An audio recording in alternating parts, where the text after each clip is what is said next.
Domo domo, what is up everybody? Welcome back to this week's Manga Lounge, Jujutsu Kaisen Edition, Chapter 131. I am your host, official Jujutsu Kaisen translator, Steady, always at the ready. I haven't done that one in a while, so I was looking at one of my older videos. I was like, oh man, I used to say that. Maybe I'll bring that back. So my name is Steady, always at the ready.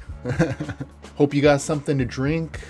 Got a little bit of coffee here today myself, but certainly last week was a very interesting chapter, and of course if you caught that my Manga Lounge from last week, I had a few things to say about it, and I appreciate everyone that kind of came by in the comments and you know, offered their opinion as well. I know I said some things that it wasn't my intention to rub people off the wrong way or anything, and I think literally 99% of the people that commented got that I really do just, you know, value this series very, very much. I know it's incredibly good, but I also think that it is important sometimes to just kind of look at some of the loopholes. I don't know if loopholes is the right word, but some of the decision making sometimes, and say, look at it critically, you know. Otherwise, I don't want to just sit here and say, oh my god, that's awesome, that's awesome, that's awesome, that's awesome, Jujutsu Kaisen is the best series of all time, yay, because it's not the best series of all time, right? Like, it's not a perfect 10 or anything like that. I don't think any form of media out there is really a perfect 10, although there are some things that do get very, very close. So just kind of keeping that in mind, especially going into this week, I have to kind of remind myself as well to keep an eye at the bigger picture as well. Last week, I was just looking at the chapter a little bit critically. Some of the decisions that were made, and if some of the decisions that were made end up being somehow kind of like reversed or something like that, or it's just one step in kind of a grander picture, of course, then it makes sense. We have to realize that at the end of the day, we're reading this week to week, and our impressions of it are week to week and very incomplete, right? But years from now, we're going to be looking at these chapters in the forms of volumes of a bigger story, so some of the decisions that were made would perhaps make more sense. So on that topic though, my question for you this week is, let me know in the comments one thing that you think Jujutsu Kaisen has really done well and sort of separated itself from the crowd, and one thing that you think Jujutsu Kaisen could possibly improve on. I think it's a very healthy way to think. When consuming any form of media, to kind of consume it. Of course, you don't want to go overboard and kind of ruin the experience. However, there are things that can always be improved, and not that our opinion is really going to change the decision making. That's the problem, right? If we had some sort of hand in how the series plays out later down the road, or changes that can be made, then it would be a different story. But you know, I think it's important sometimes to look at that kind of aspect. So let me know in the comments. So I think let us get into the chapter for the week, shall we? Chapter 131, Jujutsu Kaisen, Shibuya Incident, part 48. Yeah, 48 incoming. Here we go.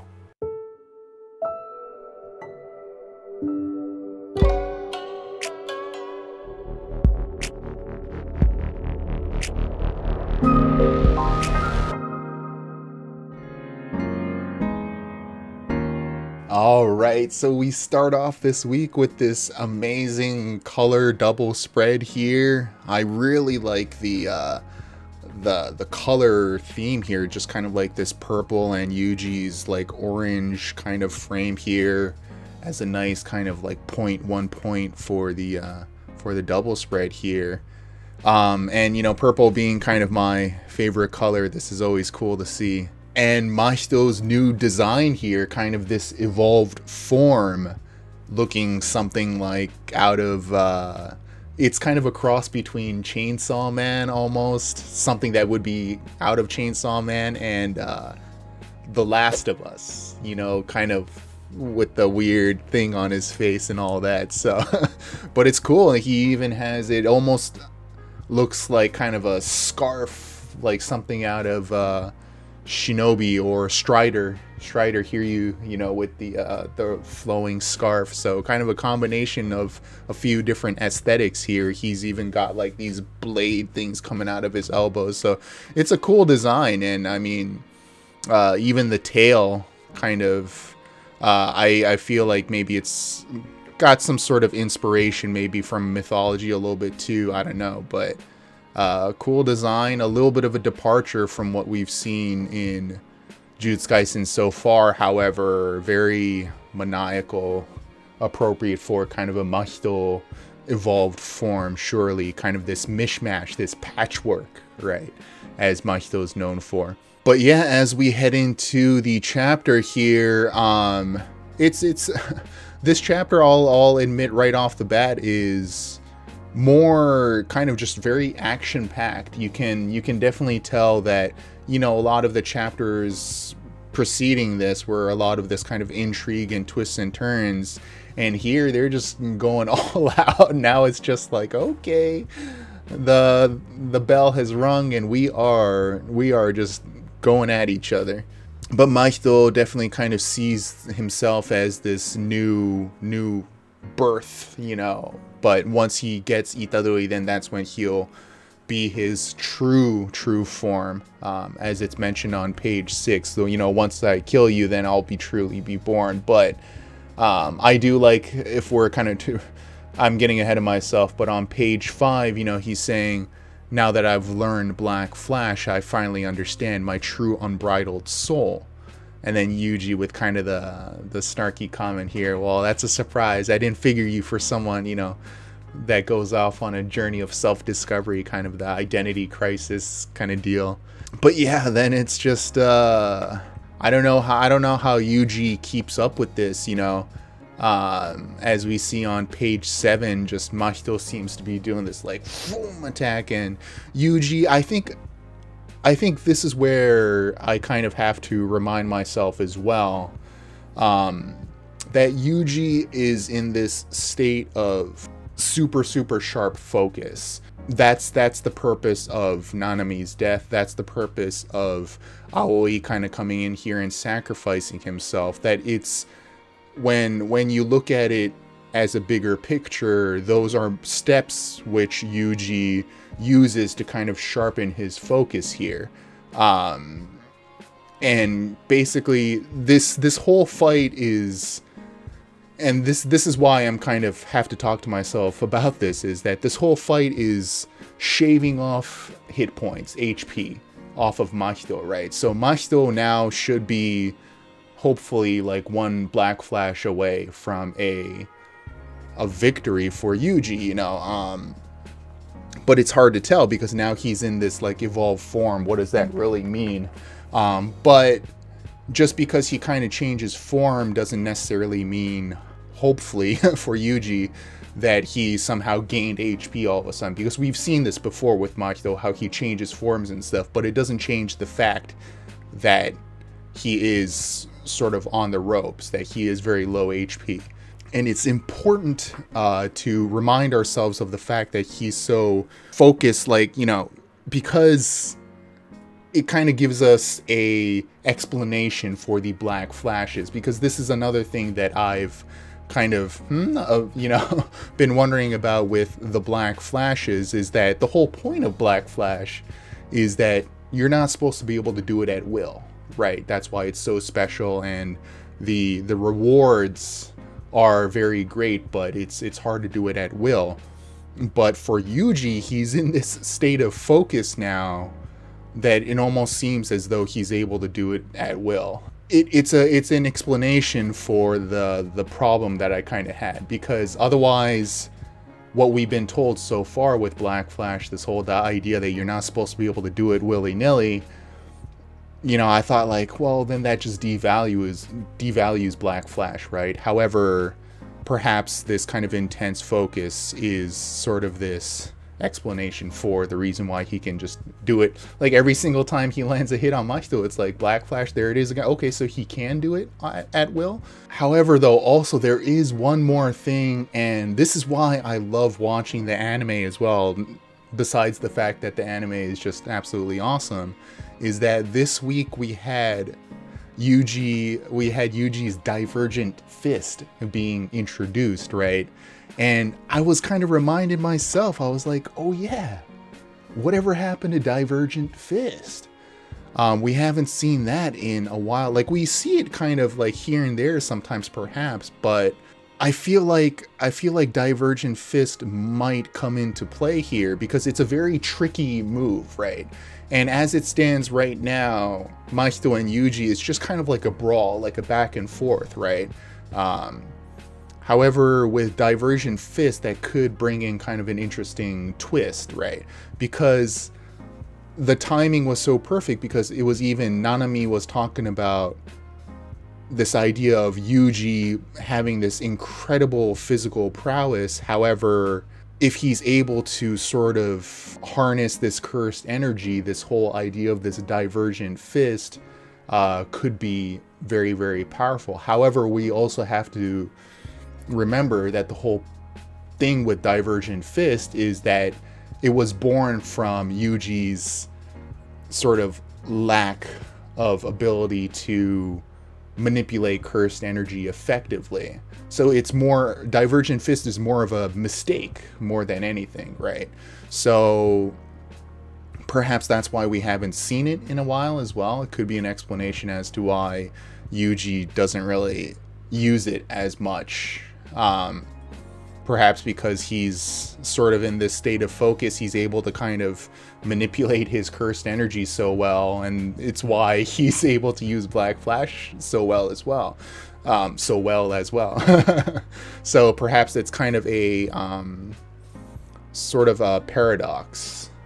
Because if you think about it, Black Flash is this ultimate sharp focus and sharp manipulation of cursed energy, and Divergent Fist is the other way around. So perhaps that is kind of the paradox here. But as we kind of move on to page 8, just a lot of punching and kicking, but we have to kind of see here on the bottom of page 8, Machito uses his tail and then kind of slaps Yuji's right thigh here, and then that's why we kind of get this a few pages down where Yuji like can't move because his right leg is sort of in shock, right? But on page 10, Yuji kind of comes in for this punch here, and he recognizes how tough it is, even tougher than when he tried to hit Choso.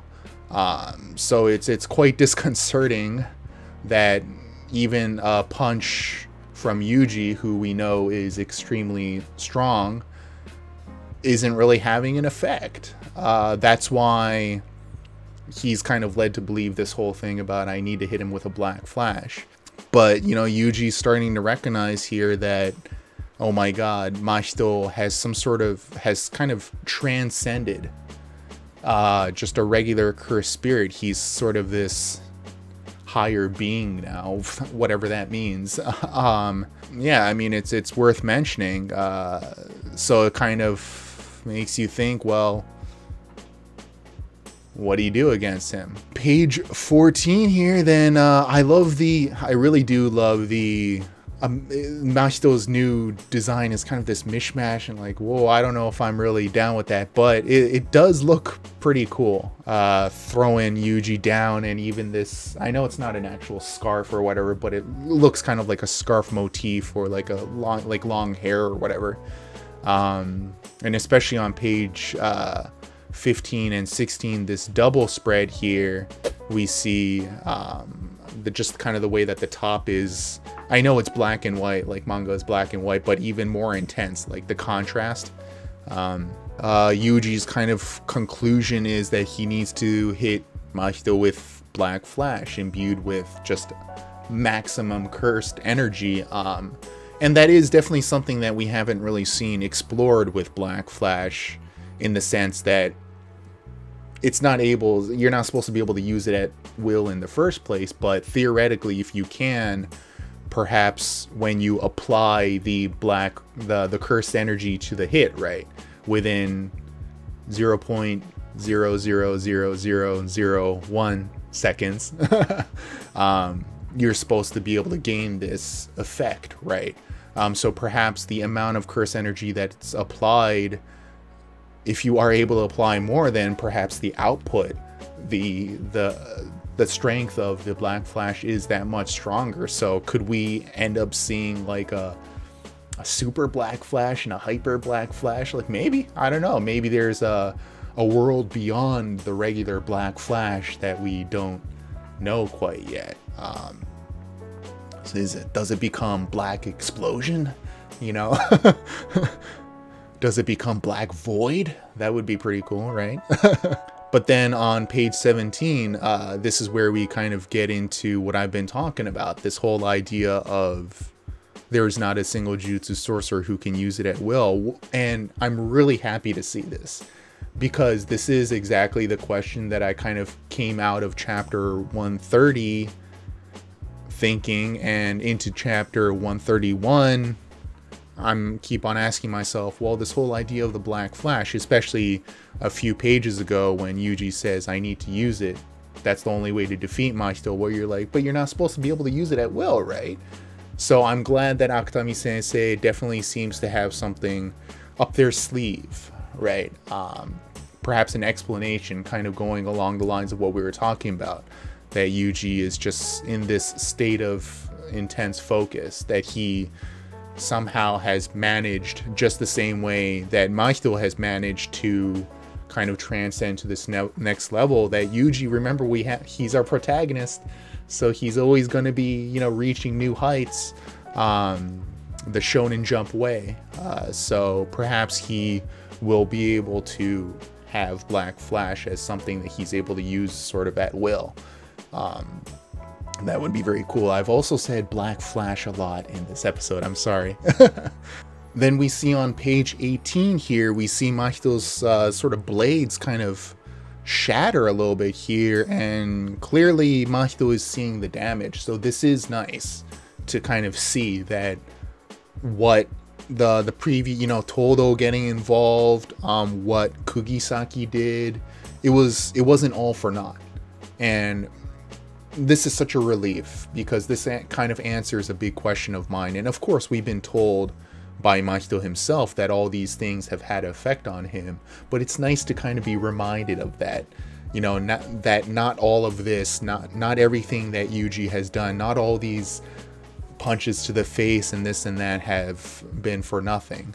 That perhaps we are nearing sort of a finale here between Yuji and Mahito anyways. And then we see Yuji on page 19 here with his kind of getting his come on, wake up leg kind of thing, and you know, the stare down, the old Western style, you know, and then the that's the classic manga anime style. They're clearly moving super fast. And I love these final couple pages here where there's no talk, it's just, you know, straight action. And for me, obviously too, I don't have to translate anything, so it's cool. It's always nice to see pages with no text. But yeah, I think we are nearing the end of the fight between Yuji and Mahito anyways, because we have to remember chapter 120 is when Nanami died. Then immediately after that is in chapter 121 is when the fight between Yuji and Mahito started. So it's been a good 10 chapters or so now, over a volume worth of chapters just in this fight, and it's been amazing every step of the way. However, I think that we are definitely getting close to a conclusion here, regardless of the fact that Mahito just turned into this form. Because, you know, the previous pages showing Mahito like, oh, you know, that really, everything that's happened up until now, like, it's supposed to kind of, I think, be a little bit of a hint to the reader saying, all right, this like the next move is it kind of deal, right? However, I think I don't think that this is the end of the Shibuya incident by any means. We have to remember that there is the fake Geto kind of in the shadows. And I've always said this. I think Mahito is really just kind of a pawn. We have to remember the real mastermind is fake Geto, and he's had this plan, but we haven't really seen the actual plan come into fruition beyond sort of Geto being, you know, trapped in prison, Gojo being trapped in prison realm. We know that there is still something more. We don't even know what happened with Mei Mei and fake Geto. Although I think that is going to be something big. I think it can really only go down in two ways. That Mei Mei is either dead, or perhaps what we know of fake Geto's sort of ability. I don't know if he can possess multiple bodies at once, but the whole brain thing, maybe he's going to possess Mei Mei. I don't know. But I doubt that Mei Mei won, right? Maybe she did. I don't know. Maybe that would be the twist. But we have to remember that there is this greater entity in the shadows. And I do feel like Mahito will get defeated somehow. And we have to kind of remember that I don't know if what's going on with Todo as well. And I think a few people mentioned in last week's comments about how whether Todo is going to be able to get like a prosthetic and imbue it with cursed energy, and that somehow is able to activate the technique again. Whether, you know, he can snap his fingers or whatever, and that would work. And as much as I would love to see something like that happen, I don't know. I have a bad feeling. I have a bad feeling that Akutami Sensei took sort of a middle ground.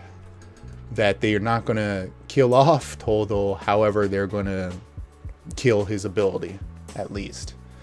That is the consequence. As much as I don't agree with that, because I think, and of course, I have to kind of keep on reminding myself this. It's not, you know, it's the hardest for Akutami Sensei. I'm sure Akutami Sensei is the one that came up with these great characters, great powers, and for them to have to kill Nanami, or for them to have to kill Boogie Woogie, I'm sure it's very hard for them. But there is sort of this grander picture, right? So we have to, me especially, has to kind of remember that. But yeah, I think next week we'll probably be heading into sort of a final last move or something. Perhaps, like I mentioned, some sort of tricky deal with Divergent Fist or something, or maybe we'll see like a Black Flash Divergent Fist. I don't know how that would ever work, but it doesn't make sense. Like I said, it would be a sort of a paradox. But maybe there is like a Black Flash Divergent Fist. How cool would that be? You know, he misses, but then there's like a second Black Flash that hits. I don't know. I don't think that will really happen, but that would be cool. But I think we are, next week is going to be kind of a catalyst to really get the ball rolling. That we're going to find out more about Fake Geto perhaps, and that things are going to start opening up a little bit. And I think the timing would be very appropriate, because this fight, although absolutely amazing so far, I think the timing next week would be perfect to kind of get things moving again, right? But yeah, hey, an amazing chapter. I mean, look at this final page too, with Yuji and his he almost kind of has this like Two-Face kind of look here. Hopefully he can get that fixed. But yeah, should be a good one. Thank you so much for coming by again this week. Let me know Let me know what you guys are thinking. Hope you guys are doing well. And yeah, I mean, I've talked enough. You know how we do. Mata yoroshiku. Alright, cheers to you.